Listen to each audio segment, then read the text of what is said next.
Hello and welcome to another edition of the China in Africa podcast, a proud member of the Sinica Podcast Network. I'm Eric Olander, and as always, I'm joined by CGSP's Africa editor, Géraud, back from a quick trip to Paris, now back on the island of Mauritius. Beautiful island of Mauritius, I should say. A very good evening to you, Géraud. Good evening, good afternoon to Eric. Happy to be back. Yes. Well, it's been a very eventful week, and a big story crossed earlier this week. I think it was on Tuesday, Kenya time, Wednesday out here in Asia, that we got word that China and Kenya had reached a deal to restructure $3.5 billion of the standard gauge railway loan, and very interesting, development there. Let's take a look at some of the news coverage that came out this week, and for me, this was a huge story that really caught a lot of people's attention because it showed a very creative use of debt financing. So here's how it works, Géraud. And again, I think I'm going to have to come clean with everybody that you and I are not the experts on this. Exactly. We do not have the technical knowledge to understand all the details of it. And I should also point out that they have not released the technical details of it. So a couple of these key points there that we still don't know. But let me walk you through the basics, and then I'd like to get your take on this. So Kenya has about $3.5 billion in outstanding loans that it owes to the China Exim Bank. Now, this is down from $6 billion of debt that they used to build the standard gauge railway.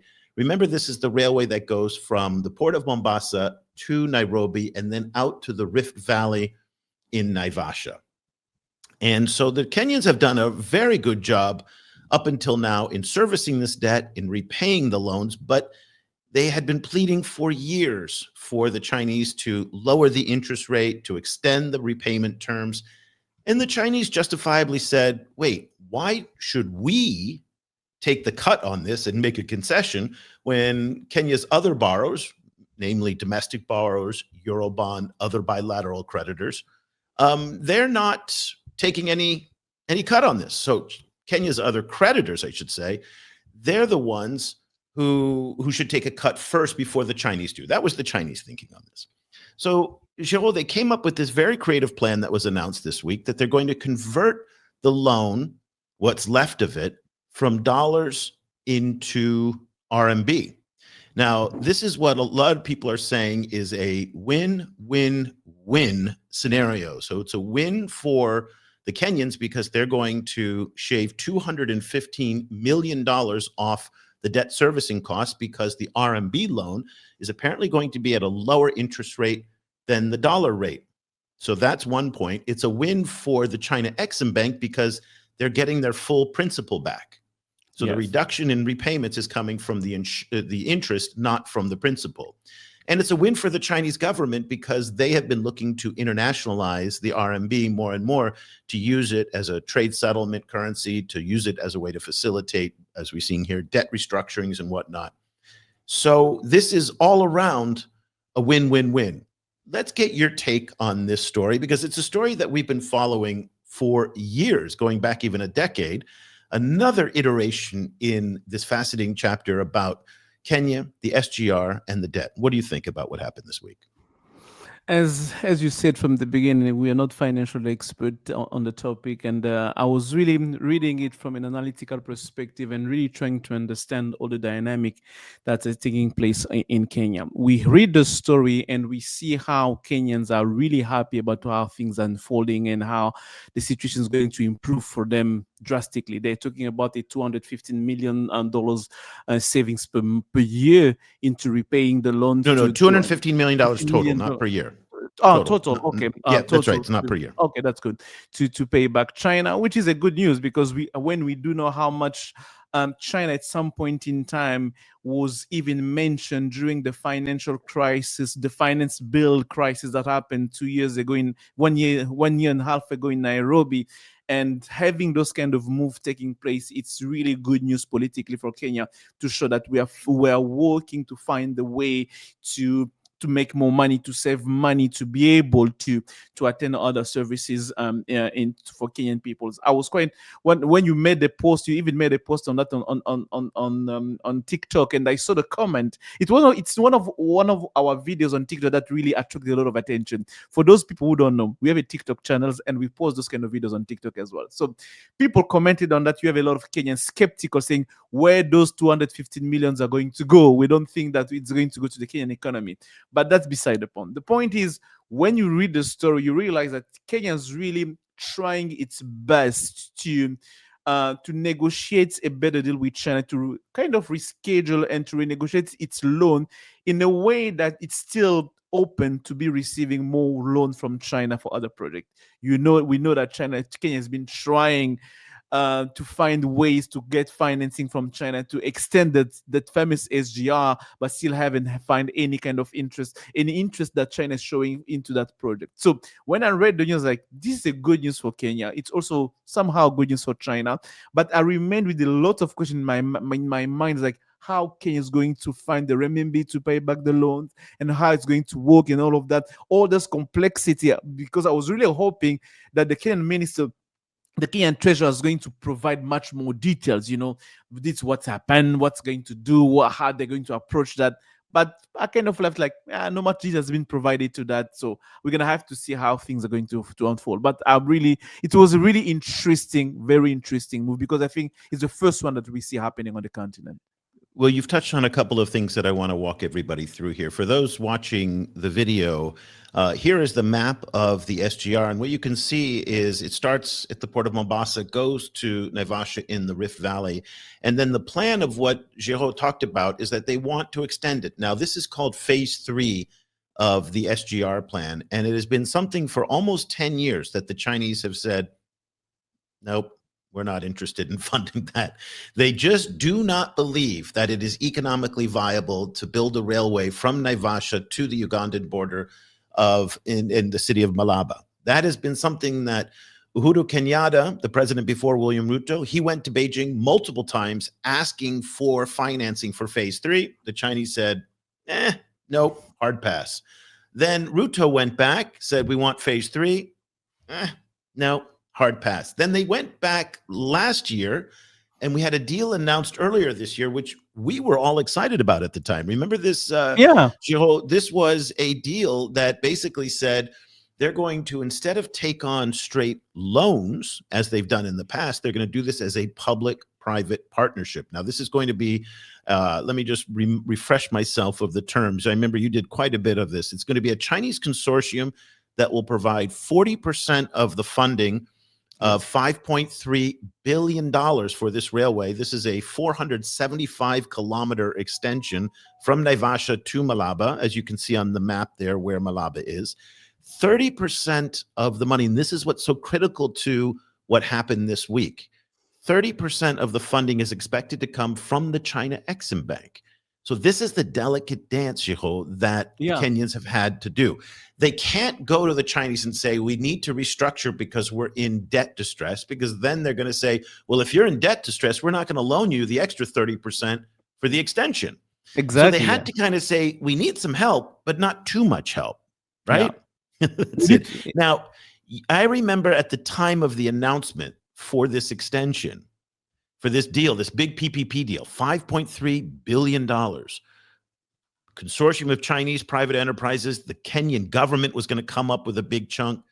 You were very, very skeptical because we had MOUs, but we didn't have signed contracts. Exactly. Yeah. Now it appears that there is a problem because Kenya is now saying they want to put forward a bond for $3 billion. And that might be to raise their portion of it. But it looks like the Chinese, and again, this is hard stuff to figure out, may be balking again, which is one of the reasons why the Kenyans are going to the bond market for this. But because it seems that one of the conditions before China Exim Bank release is, I think, 35% of that for that project was like Kenyan had to prove that he has the ability to to raise its part of the money first, because the other portion is going to come with the revenues that's going to service the railway and all of that. So Kenya now That's is right. about, let's find first my share. I'll basically trying to say, you want me to help you? Show me that you have the ability to raise your Yeah. 40%, So I and think then they want to I'm gonna see raise you the up they on want to that, see the and you're chips gonna on the table exactly, first. And if exactly, you can put exactly, the cash up, we'll then come to put the cash up. But it all comes exactly. back down to this deal this week, because again, if the Kenyans go too hard on we need debt relief, then you're going to undermine other requests for Chinese debt financing. Exactly. It just So makes no sense. It just makes no sense for you. Okay. On one hand, you are telling me that yes, you can raise the money for that phase 3 of the SGR. On the other hand, you're coming to tell me, I'm in a debt distress. Can you please help me restructure my debt? It doesn't make sense. So Kenya has to be innovative in a way that, as you say, to maintain the balance. How do I save enough money to be able to service my debt, and to say, you know what, I need a bit of a help, but at the same time as well being able to say I'm still solvable for you. So they play to China sentiment and China geopolitical interest here to say, you know what, I'm giving you the opportunity as well to be the first African country to make that kind of swap, because we have to keep in mind that in terms of a narrative and perspective, it's a powerful thing. It's something that really, okay, there is a country in Africa using used to pay to service the debt in euro and USD, decided to say, I'm gonna pay you back in euro RMB. So this is a powerful move that also tells is kind of, it can be a precursor of a long-term trend that we may see happening in different places in Africa as well, because we see also China already trying to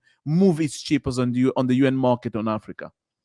So I just want to make a note that, again, we're going to have Yufan Huang, who is one of the leading debt scholars in the world on this. He's a PhD candidate at Cornell University. He's agreed to come on the show next month. He's a little bit busy right now, but we're going to be saving up a lot of our questions to ask Yufang about this.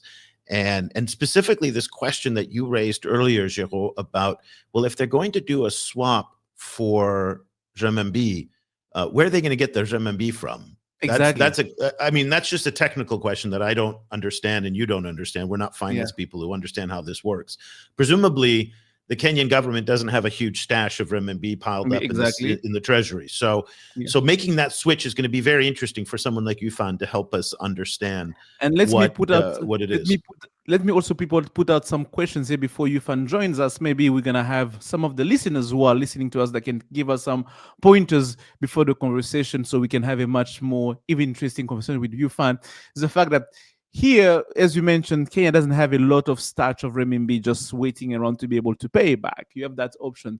The second option, we know that Kenya, the move to switch from renminbi, from dollars to renminbi, was the fact that they wanted to move away from the instability of the exchange rate that sometimes impacts Kenyan shillings and the US dollars. They also say that the interest rate was quite different, 6%. Yeah, it was the interest 6%. rate that's higher. That That really is the makes key a thing. huge difference, a huge difference for Kenya. So in that regard, given that we don't know, Kenya doesn't have much of a renminbi waiting for that, I'm just thinking out loud, is Kenya going to use his US dollars reserve or US dollar money it gets from trade and export to now switch it to renminbi and pay back renminbi? Maybe that could be an advantage, because the US and renminbi exchange rate is quite stable.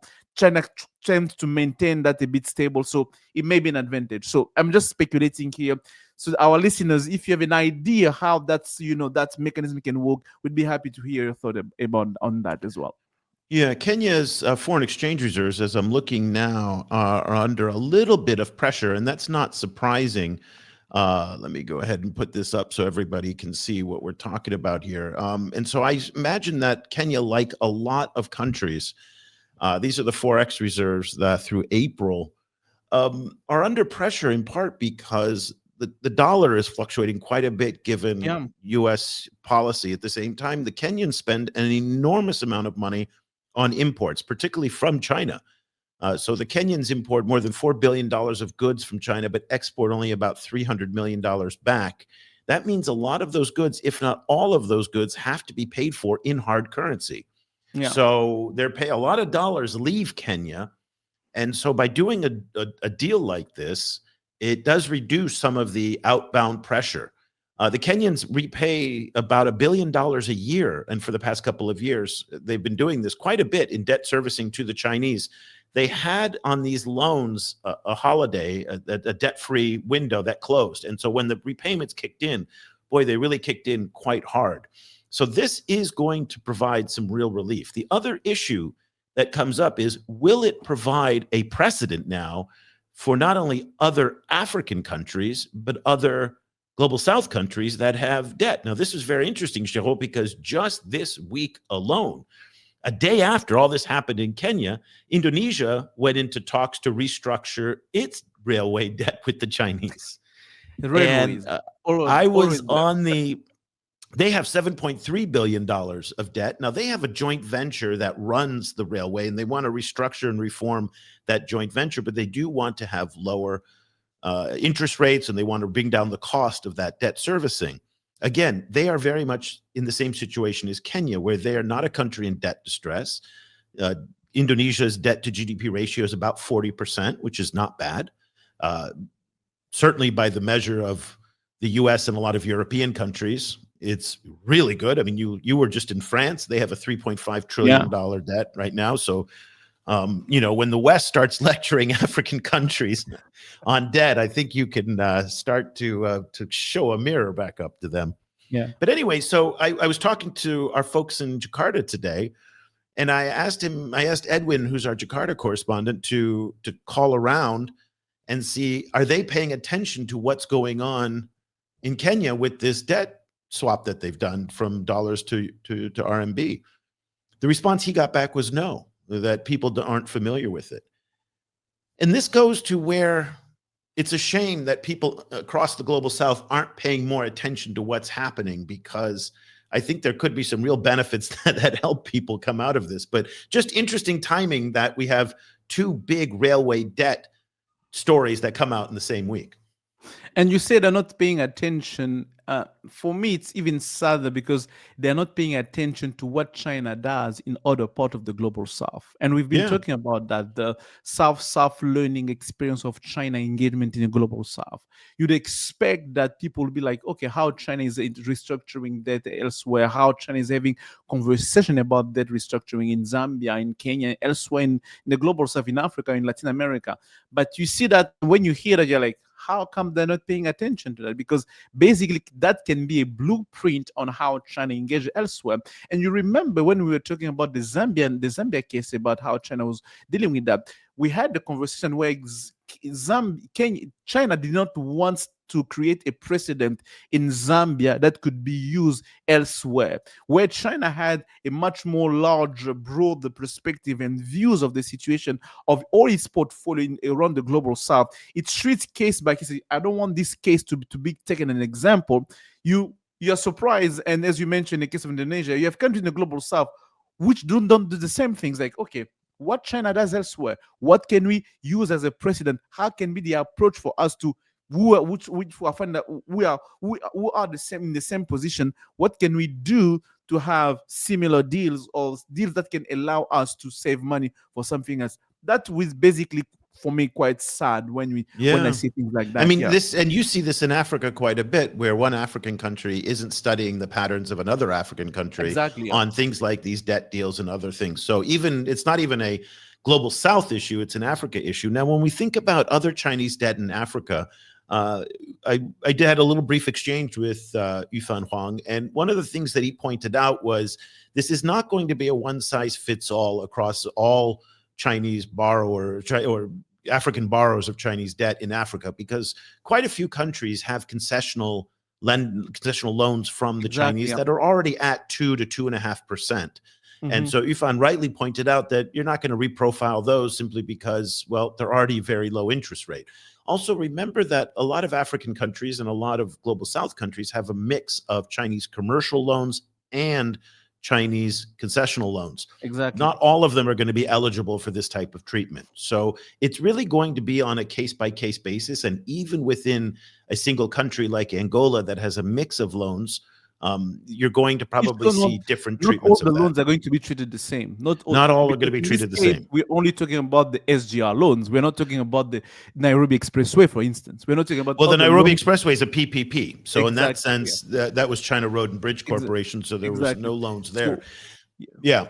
But And so we have this issue of it could be a model, though, for other African countries if they fit a certain profile, as Kenya did, that they can use this as part of the toolkit to negotiate with the Chinese to reduce their debt servicing costs. Now the question would be, what profile would that be? Because so far, it seems that the conversation internally between Kenyans and Chinese will not be released. Of course, there will not be.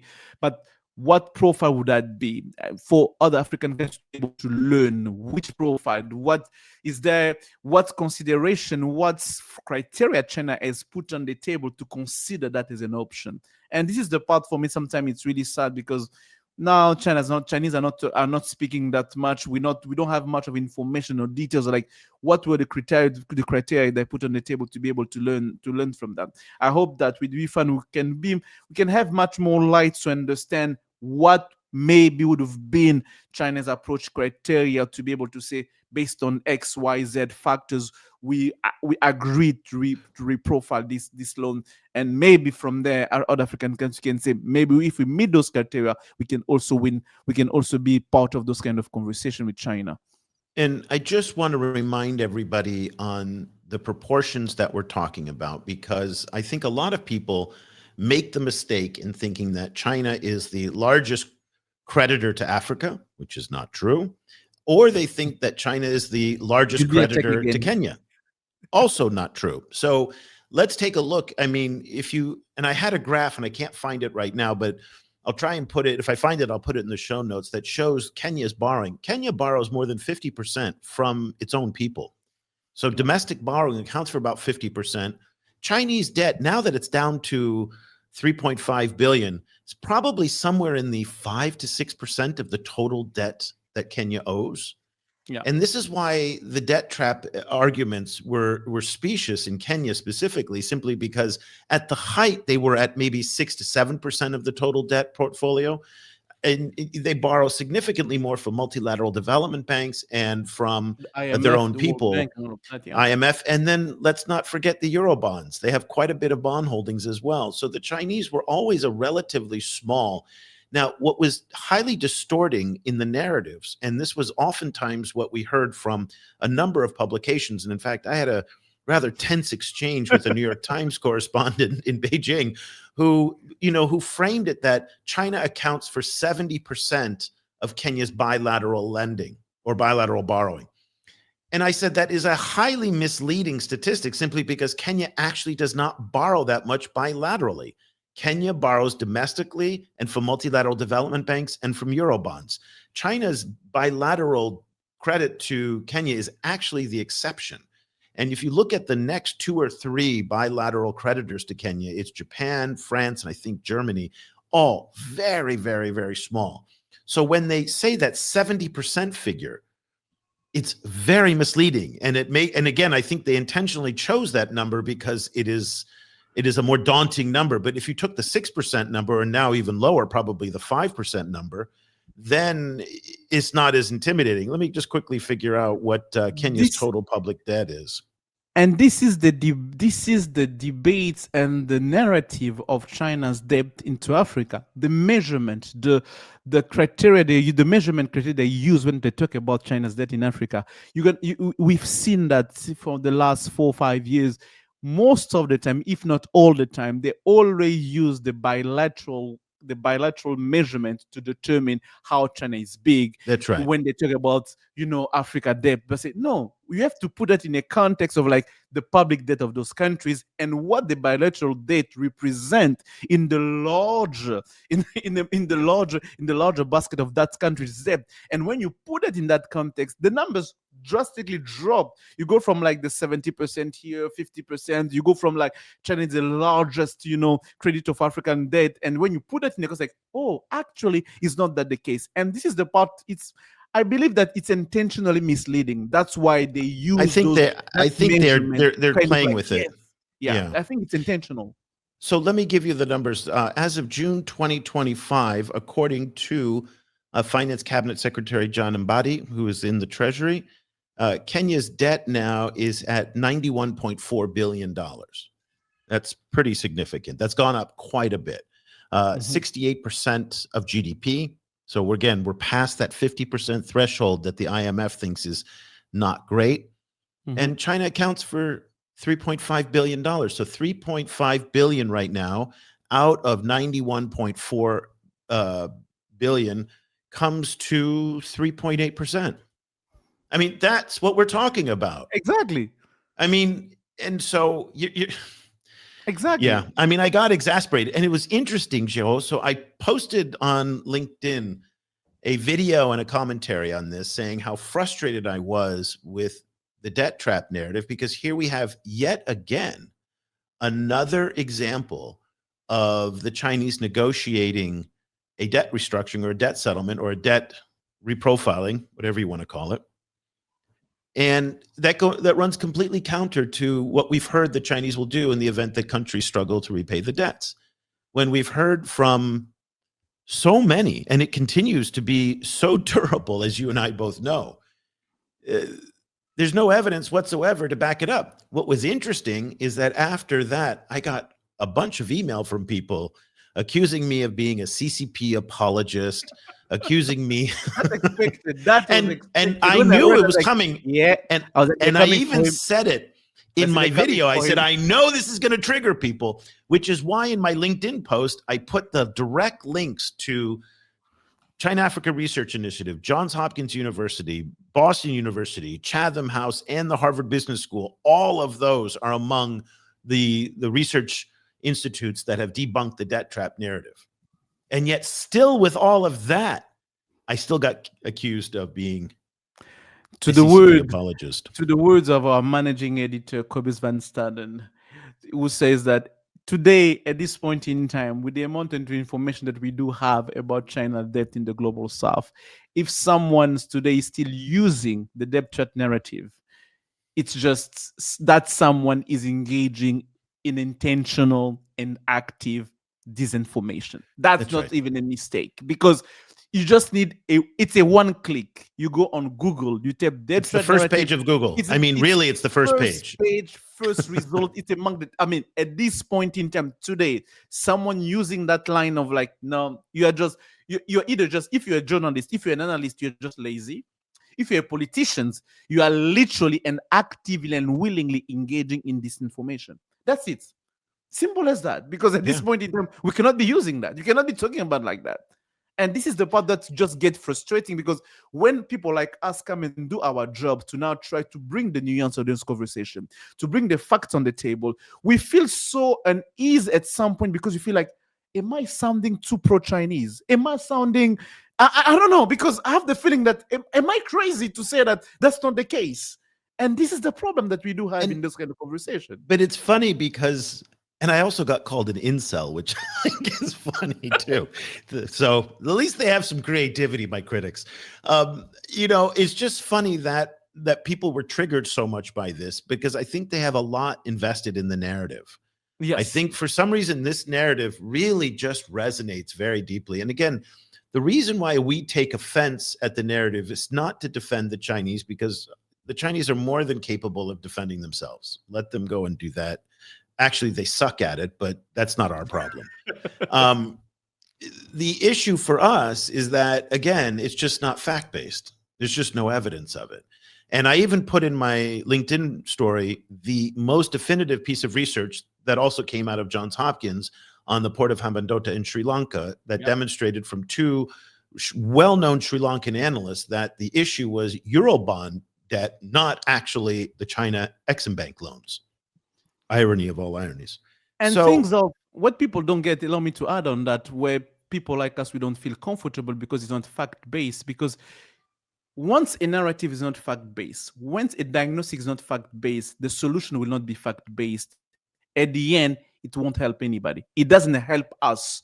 people in the global south, country in the global south, when people are peddling those kind of narrative and believing that the solution is going to be also based on that. And this is the part where, for me, as a person from the global south from Africa, I will always fight hard to have a fact-based narrative about how China engage, or even Africa engage, with any part of the world with us. Because if there is a problem that needs to be fixed, that problem needs to be based on facts alone, not based on like what we want that facts to be. And this is the problem. That's why we're always fighting for a fact-based approach in those conversations.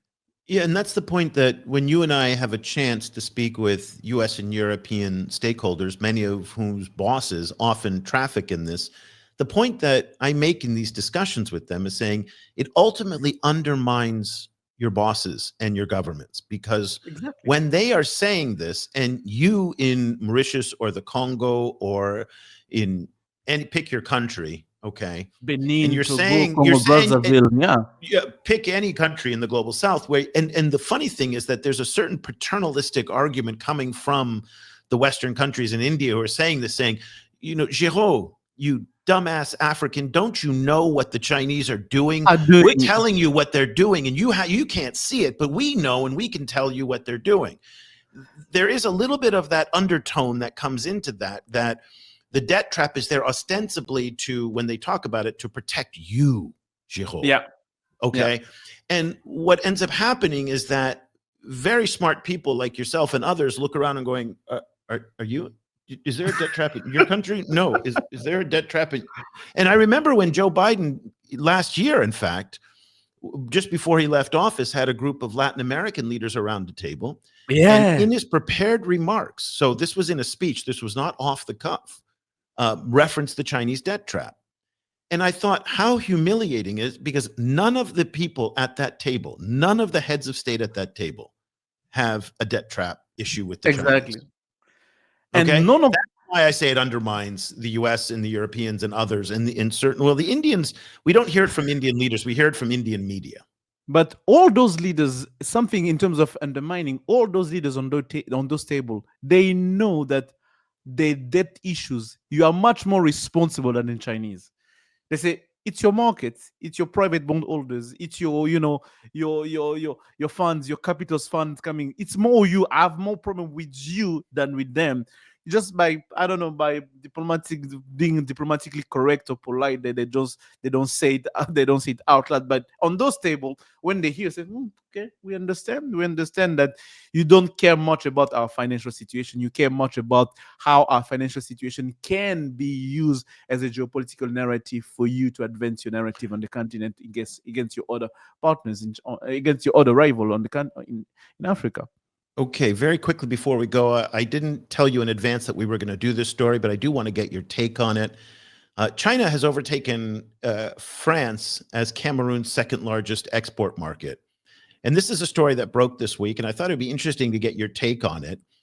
Cameroon's exports to China surged by 8.7% in 2024, mostly oil and gas. That's not huge surprise. What was surprising, though, and this is coming from Cameroon's National Institute of Statistics, was how little Cameroon is trading with France today. And that is so interesting. And I think it's really part of the further decline of French influence in Africa. Yeah. That, so let's see, according to China imported goods worth 535 billion XAF from Cameroon, accounting for 16.5% of total export, while France's share was just 5.7%.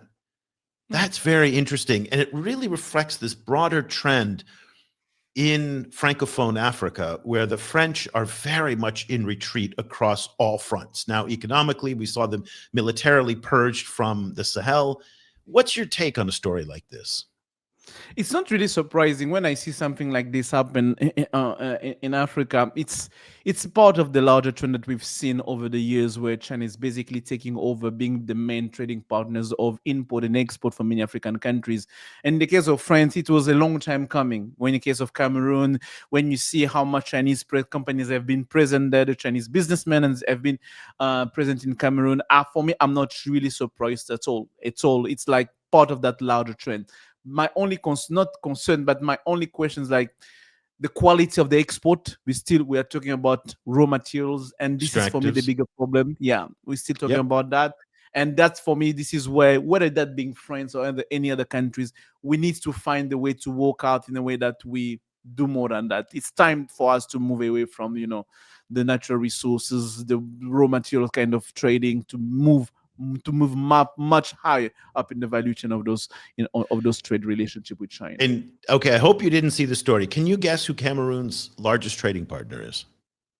The largest China? It's not France. It's not China. China's number 2, as you see in the headline. Oh, really? Second largest. Second China's largest. number 2. Say Take a Saudi guess. Arabia? No, Netherlands. Netherlands. That's interesting. And they said it's cocoa and energy. So the Oh, Netherlands. Now, a lot of what goes to the Netherlands, let's be clear here, it's a little bit like Singapore, where it goes into the Netherlands and then is into the port of Rotterdam and then is shipped out to somewhere else. So it yeah. could be a transshipment hub. But nonetheless, Netherlands is number 1. And I think this is very important to remember, that when we talk about the influence of the largest trading partners, the largest sources of investment, the largest mining companies, that European powers still remain extraordinarily important. Yeah. And I They think a hold lot of people large powers in the place. Yeah. overstate the Chinese role in Africa, when in fact we see incredible presence of the Europeans. France is in retreat. But when we talk about British mining companies, the Netherlands as a trading power, the Swiss, they are still quite predominant. Okay, Géraud, thank you so much for your time. It was great to talk about both this debt issue. Lots to follow there. Again, we're going to have Yufan Huang coming on the show, who will explain all the technical questions that you're asking above what we know today. And then also this opportunity to check in quickly on Cameroon and what the situation is. What are some of the stories, by the way, that you're looking at over at the Projet Afrique Chine, which we also want to mention has a brand new, beautiful new video section Let me announce it now. that I'm really proud to be able to talk about. We are not doing videos in French, because for quite some time people will be like, you do those debrief about China-Africa relationship in English, but you have Projet Afrique, you don't do it in French. Now we are doing and having those conversations in French. So click on YouTube, come on YouTube. We are talking about different issues. The same thing the same way we're speaking about those issues in English, we speak about the same issue in French for different countries, different stories. And it's very, very interesting. So come and join us for those conversations. Drop comment, share the videos, drop your comment. We need to have, lively debate on those issues when it comes to China engagement in Africa, in Francophone Africa. That's really important. And you can get to that website just by going to China Global South and hit the Francais link, or if you are a French speaker, projetafriquechine.com is the address. Okay, that'll do it for this edition of the show. Géraud will be back again next week. On behalf of everybody at the China Global South Project around the world, I want to thank you for taking the time to join us. And if you want to support the work that Géraud and Cobus and Edwin and Lucy and the rest of the team in Asia, Africa, and the Middle East, the best way to do it is to subscribe at ChinaGlobalSouth.com/subscribe. We'll give you 1 month free. It's only $10 if you're a student and a teacher. Email me, eric@ChinaGlobalSouth.com, and I'll be happy to send you a discount link. For everybody else, $19 a month. Well worth it, given that this is the largest team in the world dedicated to focusing on every aspect of what China's doing in the developing world. So until next week, for Géraud Nima in Mauritius, I'm Eric Olander. Thank you so much for listening and for watching.